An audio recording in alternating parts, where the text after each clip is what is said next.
Text your dirty tax secrets to Tatiana. Don't worry, she won't tell anyone. Everyone's got 'em, right? Tatiana Sawyer is a tax and business strategist, CPA, and MBA who makes your life less taxing. She helps to reduce your taxes legally so that you make and keep more of your money. Get her second opinion discovery without leaving your current accountant. She'll identify missed opportunities and recommend a cure. Visit TatianaSawyer.com to learn more.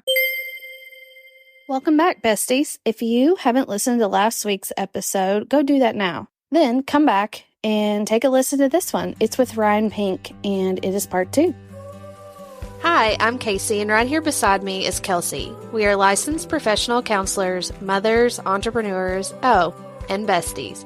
We know firsthand what it's like to wake up one day and think, how in the heck did I wind up here? Through our own journeys of self-discovery, we found that joy is something that has to be pursued through internal work. Now we are on a mission to help women from all walks of life understand themselves more so they can have real lasting joy. Join us every Thursday to hear fun and insightful interviews with experts who can point you toward self-discovery and fulfillment. I have this view, and it seems to be backed up by a lot of the research I've done and a lot of people I've spoken with, but the way that we address trauma is we start with the physiology and then we move to the mythology. Because it's a whole experience. And trauma, my definition of trauma is it's a tough emotional experience that we're unable to process, goes into the nervous system, and then stays there waiting to be processed. What a marvelous ability that we can say, hey, I don't want to get eaten by that tiger right now. I'm going to put this on hold until I can deal with it later. But as humans, we can push that off. And then that emotional response is unable to be, it waits to be addressed and then it screams out. So our physiology, we start with the nervous system. That's the first thing. We say that's the most likely. If we can address the nervous system dysregulation, everything else gets easier. Then we look at the somatic systems. We look at muscles, the fascia, and also like stomach and heart and brain and, other organs in the body. And we say, are there ways that we can help support that to release the trauma that's stored in those? Then we look at the stuck emotions, and then we move to mythology. Mythology is usually where we start. That's CBT, for example. It's like the meaning we make of the things that happen to us, what it says about our value, what it says about who we are, what it says about our future. And I think the problem is that most of the time, most psychotherapy, we start with the mythology, say, we're going to change the mythology, and then everything else will follow. Well, if you're in a state of hypervigilance, good luck changing your mythology. You're not wired for that. Your executive functioning is turned off. So the model is, I think we start with our physiology first. Then we move to our mythology. And you have to address the mythology. Otherwise, you're going to reinforce yourself back into trauma. All of these parts are necessary. But I think we start with body and we move to our minds. What do you guys think about that? Am I wrong?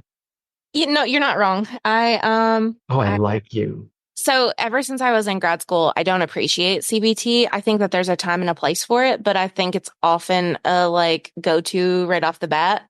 And honestly, I find myself doing CBT with the clients that I've had the longest, and it's like a maintenance. But yeah, I think there's a lot of logic to what you're saying. And I feel like so oftentimes we just go straight to the thoughts create the feelings create the behaviors. I mean, that's the basis of everything. And in my opinion, it's not the basis of everything.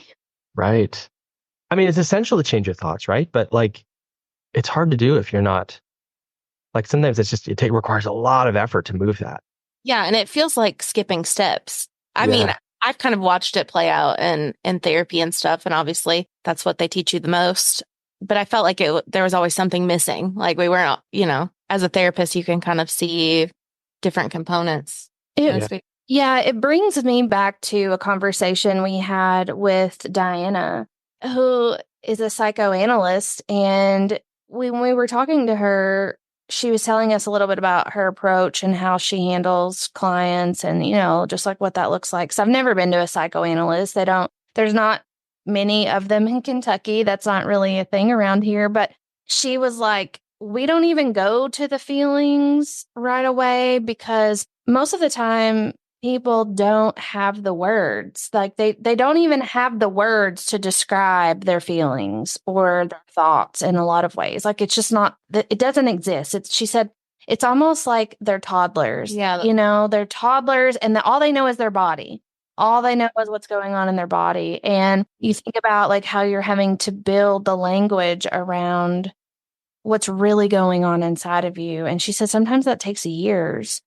But anyway, when you said that, I thought, yeah, 100%. Like, you have to start with the body, because all of the other things, people probably don't even have the words or awareness. That's what I see a lot, is the awareness is not even there. They know something's off in the body, but they can't verbalize it. Right. So what do you do? I'm interested in your guys' take on this. What do you do with somebody who's got sort of significant dissociation, where access to their body is actually very limited, or like knowledge of their own body is very limited? I hire an Eric.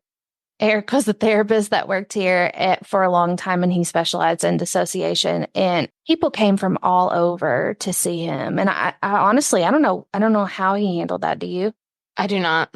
What do you do when you have a client that's experiencing extreme dissociation, or have you had any? I don't really have any. I do have clients that are dissociated.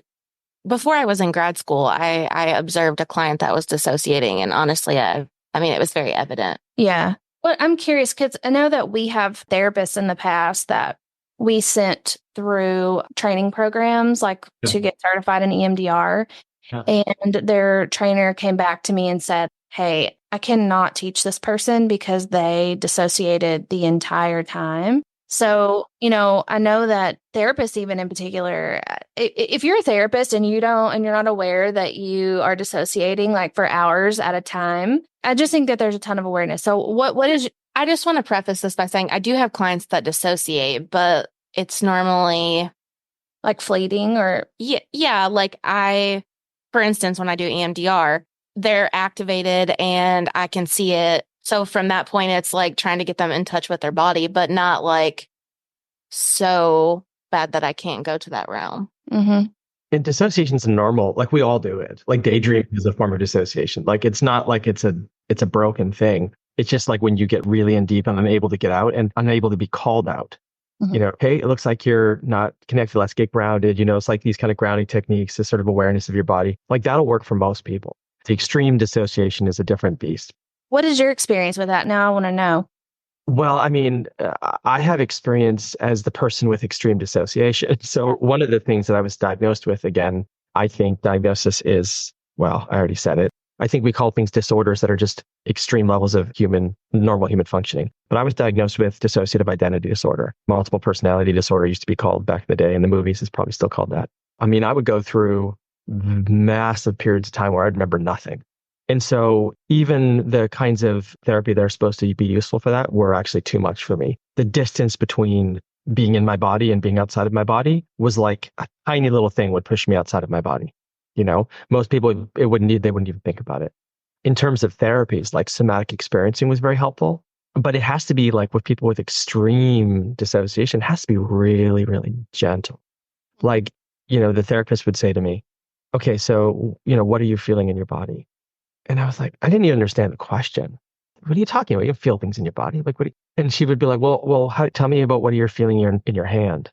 Nothing. I'm not feeling, that's not a thing that people do. You don't feel things in your hands. And then she would say, well, we kept pushing the feeling outside of the body by like 10 feet. She's like, well, what does it feel like 10 feet outside of your body? Oh, I can feel that maybe a little bit, so it's like an exercise, but like, it's all about sort of gently bringing awareness back into the body. But if you've got really high levels of dissociation that is masking high levels of pain, then it makes a lot of sense that you don't want to go into your body. Like, can we stop calling this some kind of thing that's broken with somebody and say that this is a really, really fucking marvelous adaptation to a difficult circumstance? The fact that we're able to not have to feel the pain that we have in our bodies so we can function. Good Lord, what a gift. So it starts with recognizing that is like a gift that we have. Like, it's something that's really incredible that we can do. And then it's like, well, what if we just tried a little bit to feel the body? Even if it's 10 feet outside of the body, which doesn't make any sense at all. Actually, it does, but doesn't sound like it does. And then you start to bring that gradually back into the body. But that can take a long time. The thing is once you start to feel the body, then you start to feel the pain. And then that just reinforces the desire to dissociate, because you're like, yeah, that's the whole thing I was trying to avoid this whole time. There are some things that can be a really, faster intervention, like psychedelics. But also, there are people who rightfully say, if you've got a lot of dissociation, we're not doing psychedelics with you. Because the boundary between having a dissociation, taking psychedelics, and going into having a psychotic break is like really thin. Like, you got to be very skilled to do that kind of work. So I'm not endorsing that specifically, but it can be helpful in some circumstances.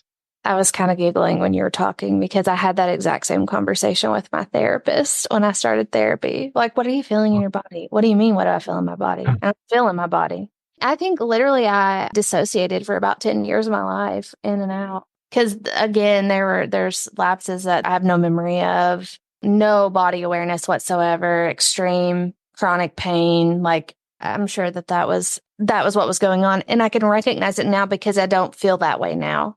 How do you view that now, that dissociation? Like, what's your take on that? Well, I mean, I think that it was a defense mechanism. It was, well, for me, I think it was a way for me to focus on the future and become successful. And I was very outcome driven, and I would dissociate from whatever was going on. And I could only see what was coming, like what I was doing. I mean, it worked in that regard, but total, I feel like it was missing 10 years in a lot of ways. Right. There's a very strong link between trauma and entrepreneurship. I believe it. Yeah. When I was diagnosed by my neurologist with PTSD, he used a SPECT scan. It's for determining if you're brain dead. Originally it was developed for that, but it measures brain activity and it maps out the brain. I think it uses radioactive isotopes, but anyways, maps out the brain. And he's like, "Oh, you have this trauma diamond." And he says, "You're lit up like a Christmas tree. Are you an entrepreneur by any chance?" And I was like, "Yes, I am." He's like, "Yeah, I see a lot of entrepreneurs with this pattern." Yeah. And it's researching and finding out that, in my case, it was like, I will never rely on anybody else the rest of my life. Me too. Exactly. Yeah. Yeah. It makes us very, very good, competent entrepreneurs. Yeah. So there's the gift in it too. It's like amazing how well we can adapt. But at some point you're like, "Oh my gosh, this is exhausting. I need to find a way to not feel like this all the time." Uh-huh. What do you think about that, Kelsey? 2 peas in a pod. Yeah. Yeah. I mean, I don't regret that time, but it was definitely exactly what you're saying. I mean, I went to therapy, I did the things, but I had to become an expert in myself. Is your client care team spending too much time on admin tasks, chasing paperwork and billing? Are you worried that hiring more therapists will only overload your client care team while they're also managing a long wait list? If you're nodding along, it's time for a customer relationship management system, aka a CRM. But not just any CRM. You need a clinical CRM, like the one we just started using at Mindsight. Practice Access is the first HIPAA-compliant CRM specifically designed for growing group therapy practices. If you're ready to ditch the intake Google Sheet of Doom and finally get the data you need to scale your practice, visit practiceaccess.com and sign up for a demo to learn more about how you can save your intake team 10 hours per week. That's practiceaccess.com and mention Mindsight for 20% off your first 2 months. And that's really what I spent a good solid 3 years doing, is like, how can I learn more about myself? How can I learn more about my body? Where am I holding things? When do I dissociate? When do I, all of the things, like, where did this come from? Speaking of IFS, all of that. And your core self, as IFS would say. I mean, I think that goes into a lot of that is what's at your core. Yeah. So definitely a lot of similarities there. And I think a lot of people experience these things, but they just don't know what to call it. They don't know what it is. Right. Was that exploration for you? Like, as you were learning, kind of finding out your core self, was that easy for you? Was it hard? Was it painful? Was it all of the above minus easy? No, it was not. It was awful. It was literally awful. But I say that, I say it was awful, but there were moments of just like, oh, okay. And I was able to give myself so much more grace and forgiveness, release guilt, shame, all of those things. The more that I learned, even though it was hard and painful, the more I was able to be like, oh, okay, like this makes sense. I kind of became more human to myself. Oh, I didn't ever feel like that. I set myself up with these expectations that were really not even made for a human. what were they made for? Why did you create those expectations? Lots of reasons. Like, trying to prove myself to people that probably didn't even give a shit. Yeah. Trying to rectify previous past mistakes, thinking, okay, if I do this, it'll make this better. Very, very high standards and expectations for myself that I just kept pushing. And I would lie to myself a lot, tell myself things like, hey, if you don't do this, then you're going to lose everything. Just all these, like I used to do in college, like if you don't stay up all night and study for this test, you're going to fail it. And then you're going to, all that stupid stuff. I was really hard on myself. So you spent a lot of time in search of you, is what you're saying. Yeah. Go ahead. Well, I think it kind of goes into like what he was saying, like dissociation. Actually, you didn't say it was a gift, but you almost said it's like how we look at it. And it's miraculous that our bodies can do that. And so I think about you in therapy and all of those things. There was moments in time where you looked at it and you're like, why did this have to happen? But then you kind of shifted it and you're like, oh, that's why it had to happen. Like, I understand what I was running from. I understand his fears and the things that were keeping that moving into that 10-year period. Mm-hmm. Absolutely. And since I didn't say it explicitly, let me say it explicitly. A dissociation is a gift. Okay. I didn't know if I could go there, but I agree. I think I've said that to you before, like when we watched like The Crowded Room. Oh, The Crowded Room. That was good. It's incredible that our brains can protect us to that magnitude. Mm-hmm. Right. I mean, you think about like IFS, this idea of parts, for someone who's, diagnosed with DID, like those parts become really, really rigid and they have this amnesic barrier around them, which is really weird. I mean, there's times when you're like, people are telling me things that like conversations we had that I don't remember. I'll have different affectations. I mean, it's not actually so true anymore because a lot of integration has happened. But, I was kind of embarrassed. Even my wife would come in and she'd be like, once I got that diagnosis, she's like, oh, that makes sense because you always felt like different people to me. Like you'd have different ways of talking, but those were just parts. Like those were just, just to use the IFS terminology, like those are just parts. And we don't look at that and say, oh, your parts are bad. It's a really, really good way to protect the innocence of the core self, I think, because dissociation can be very helpful for that. So I think it's a marvelous gift. I think we all have it and we all use it. And it's the way we were created. So that and every other kind of adaptation that we have, it's just us trying to find a solution to a problem. Mm-hmm. When we try to pathologize those things and say, it's kind of like we use words like maladaptive. Like, I understand like not every solution is as good as the other solution, obviously, because some solutions are just not great. But when we see it as like you were just trying to solve a problem, then we can actually give a positive feeling towards that intent and celebrate it instead of treating it like it's bad. Yeah. Well, I'm just so glad that you're doing this work and that you're having these conversations. I think it's going to be so helpful for people that have seen their struggles as a stigma or something negative their entire life. I think that it'll bring a lot of hope. And we're just happy that you took some time to talk about it on our podcast. And grateful. Thank you guys for what you do. The work I do is to try and elevate the work that you guys do. I mean, really. And so thank you for doing that. You're on the front lines. I'm just a guy, but you guys are doing the work. Can you tell everyone like how they could get a hold of you or any special offers or anything that you have going on?